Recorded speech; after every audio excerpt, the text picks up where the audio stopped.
Berikut pembahasan lebih dalam dan lengkap tentang peninggalan Wali Songo, disusun per wali beserta nilai dan maknanya. 1. Sunan Gresik, Maulana Malik Ibrahim. Masjid Pesucinan dibangun dengan arsitektur perpaduan Islam dan lokal. Di sana beliau sering menyucikan diri dan mengajarkan tata cara bersuci yang benar. Prasasti dan Gapura Paduraksa, bertahun 1419 M. Gapura ini berbentuk seperti candi, menunjukkan penghormatan terhadap budaya yang sudah ada sebelum Islam. Sistem dakwah ekonomi, beliau mengajarkan Islam lewat perdagangan dan pertanian. Peninggalan terbesarnya adalah cara dakwah yang menyatu dengan kerja keras rakyat, bukan sekadar berceramah. 2. Sunan Ampel, Raden Rahmat. Pondok Pesantren Ampel Denta, salah satu pesantren tertua di Jawa. Disinilah para wali lain banyak belajar. Sistemnya menjadi contoh bagi seluruh pesantren di Nusantara hingga sekarang. Masjid Ampel memiliki menara yang kokoh dan gaya khas. Di dalamnya tersimpan benda-benda bersejarah peninggalan para wali. Jaringan ukhuwah. Beliau membangun persaudaraan antar wali yang menjadi fondasi kekuatan dakwah bersama. Sri Sunan Bonang, Raden Mahdum Ibrahim. Kidung Bonang, kumpulan syair berbahasa Jawa yang berisi ajaran tauhid, akhlak, dan ibadah. Dinyanyikan agar mudah diingat rakyat. Ini adalah bentuk sastra Islam pertama yang populer di kalangan masyarakat. Musik sebagai dakwah. Beliau memadukan gamelan dan tembang dengan lirik Islami. Hasilnya, rakyat tidak merasa dipaksa, melainkan tertarik karena indahnya seni. Makam di Tuban. Dikelilingi bangunan bergaya arsitektur Tiongkok dan Jawa, bukti toleransi dan kerukunan antar bangsa dan agama. 4. Sunan Giri, Raden Paku. Kerajaan Giri bukan sekadar pesantren, tapi pusat pemerintahan, pendidikan, dan pusat pengesahan kalender Islam serta penentuan hari raya di seluruh Nusantara. Dijuluki Kota Suci. Seni dan permainan anak. Menciptakan permainan rakyat seperti cublak-cublak, gateng-gateng, dan tembang-tembang anak yang syarat pesan moral. Anak-anak sejak kecil sudah mengenal Islam tanpa merasa sedang diajar. 2. Kolam suci. Di kompleks masjid, airnya dipercaya berkah dan menyucikan hati. 5. Sunan Derajat, Raden Kasim. Catur piulang. 1. Sabar menghadapi segala hal, bijaksana bertindak. 2. Tolonglah orang yang tertimpa kesusahan. 3. Jangan suka menyebarkan keburukan orang lain. 4. Memuliakan derajat sesama manusia. Lembaga sosial. Beliau membangun tempat penampungan yatim piatu, janda, dan orang miskin.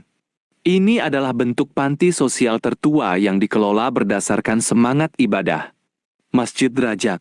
Arsitektur sederhana namun kokoh, mencerminkan kesederhanaan hati. 6.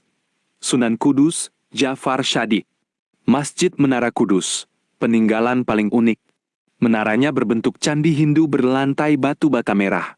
Ini adalah simbol penghormatan terhadap budaya lama agar rakyat tidak merasa asing mendekat. Batu ijazah wilayah. Di atas mihrab tersimpan batu berhuruf Arab kuno, hadiah dari Amir Palestina sebagai tanda kesucian wewenang dakwah beliau. Larangan menyembelih sapi. Bukan larangan agama, melainkan bentuk toleransi tertulis terhadap umat Hindu yang menghormati sapi. Ini menjadi contoh hidup berdampingan secara damai. Tradisi dandangan. Menabuh beduk di menara untuk menandai awal Ramadan. Tradisi yang masih lestari hingga kini. 7. Sunan Kalijaga, Raden Said. Wayang kulit. Peninggalan paling masyhur. Beliau mengubah isi cerita wayang dengan nilai-nilai tauhid tanpa menghapus keindahan budaya. Wayang menjadi mimbar berkeliling yang disukai semua kalangan. Lagu-lagu dakwah lir-ilir mengingatkan kewaspadaan. Gundul-gundul pacul. Peringatan bagi pemimpin agar tidak sombong. Lagu ini masih diajarkan di sekolah-sekolah. Masjid Agung Demak. Karya bersama seluruh wali. Memiliki tiang utama dari pecahan kayu yang disatukan, simbol persatuan dan kebersamaan wali. Keris dan seni bela diri, mengajarkan kesopanan dan pengendalian diri lewat seni keris dan silat. 8. Sunan Muria, Raden Umar Said. Tembang Jawa, menciptakan tembang-tembang seperti Sinom, Kinanti, Asmaradana, Pucung, yang berisi nasihat untuk rakyat kecil, petani, pedagang, dan anak-anak. Metode turun ke bawah. Peninggalan cara dakwah yang paling merakyat, tidak menunggu di masjid tapi datang ke ladang, pasar, dan hutan.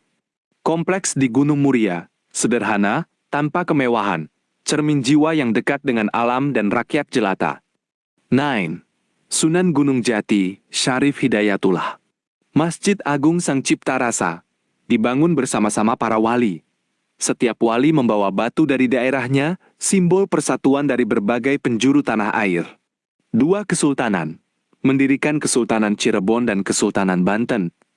Kerajaan Islam yang menjadi pusat peradaban, perdagangan, dan pendidikan.